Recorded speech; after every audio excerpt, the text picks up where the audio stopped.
Welcome back.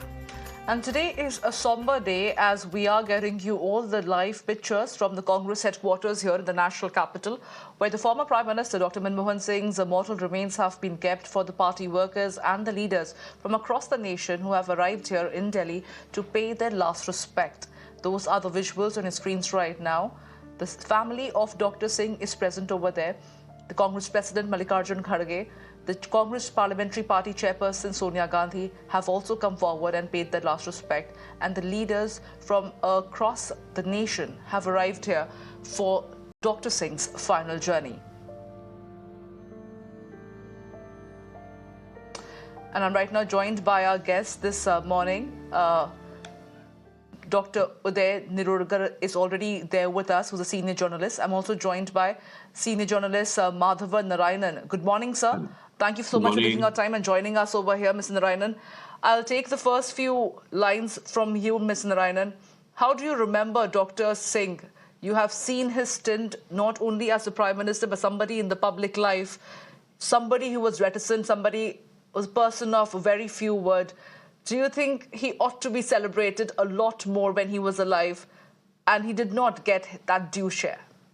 Yeah, Samia, let me first begin by gently disagreeing with you. I do not think he's a man of few words. His voice was not loud. He was not an orator, but he was quite clear about what he wanted to say. And in fact, he said it in the most, eloquent way. If you see, apart from his famous quotes like, history will be kinder to me, we also have him quoting Urdu shares or couplets in parliament, replying elegantly. So he was not he could speak his mind out, but as he himself said, he did not want to write memoirs because truth would hurt. So he was actually somebody who could, as much as possible, wanted to accommodate dissent on the one hand, those who disagreed with him. On the other hand, wanted to, play as a team player, which basically meant that there could be disagreements, but there is an amount of consensus. So what this means are three things from the questions that you asked. First is that he was not an orator in the sense of a rhetorical or political orator, but in parliament and in meetings, he could always make himself clear in precisely the words he wanted. But he was a policy designer, as I call it. Policy designer means somebody who focused on the work. Look at the track record he has. I want to split his career into three parts. First is his long track record before he became the famous finance minister that he's most remembered for. The second thing, his own role as a finance minister himself. The third thing is the role that he played as a prime minister, in which case many of the things that he did were part of a teamwork, partly for the Congress and partly for the UPA, the United Progressive Alliance, out of which he was leading. So this is where I will answer your second question about whether he should be remembered more than he was or not. So let me take it in three sequences. The first sequence is that he's an incredible track record, had a PhD from Oxford, then he's held every dream post that any economic or political economy expert in India could, or the world could aspire to. He's been chief economic advisor, he's been UGC chairman, he's been the secretary general of the South Commission, he's been Reserve Bank governor. So as I was saying, nobody has a CV like him on the planet. That basically shows that his long track record was of a policy designer. He wasn't just a political rhetorician. He could hold meetings, talk to bureaucrats, talk to academicians, and put it all together. So I would call him a policy entrepreneur who's uncelebrated in that sense, okay? Now that brings us to a second role, which is as finance minister, where he carried the policy entrepreneurship forward, but this time as somebody with a political will.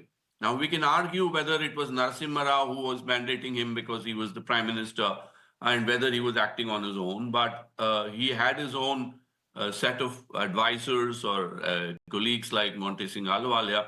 So they worked as a team and he actually delivered on the economic reforms.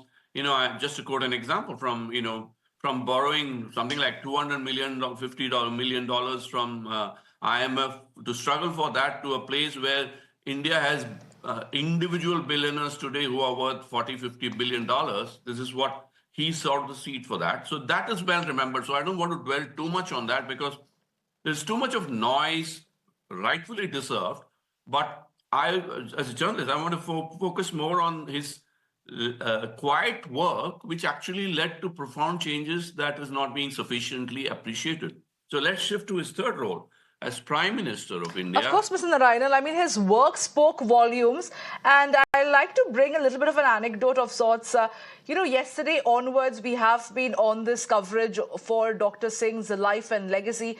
And some of the cabinet ministers that we spoke to said that even the manner in which he used to have interpersonal rapport, interpersonal relations with the people he was working with made it very comfortable for them to approach the Prime Minister, the head of the state.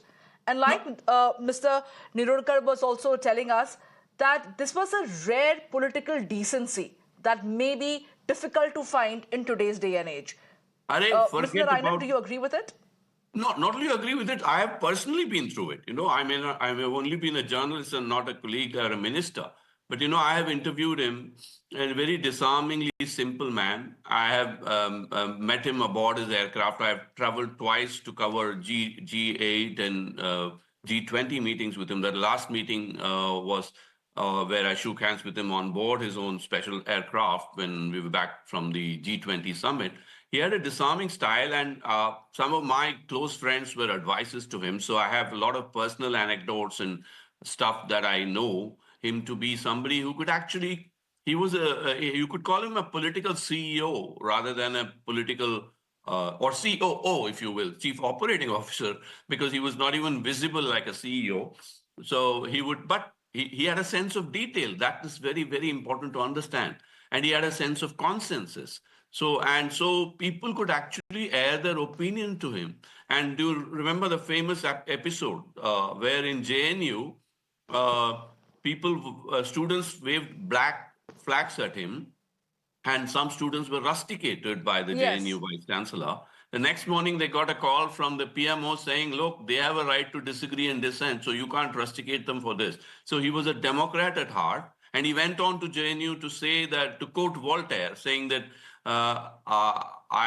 I disagree with you, but I'll defend to death your right to disagree with me, or something, that famous Voltaire quote. So he was, see, many people don't understand. Samya, let me stick my neck out.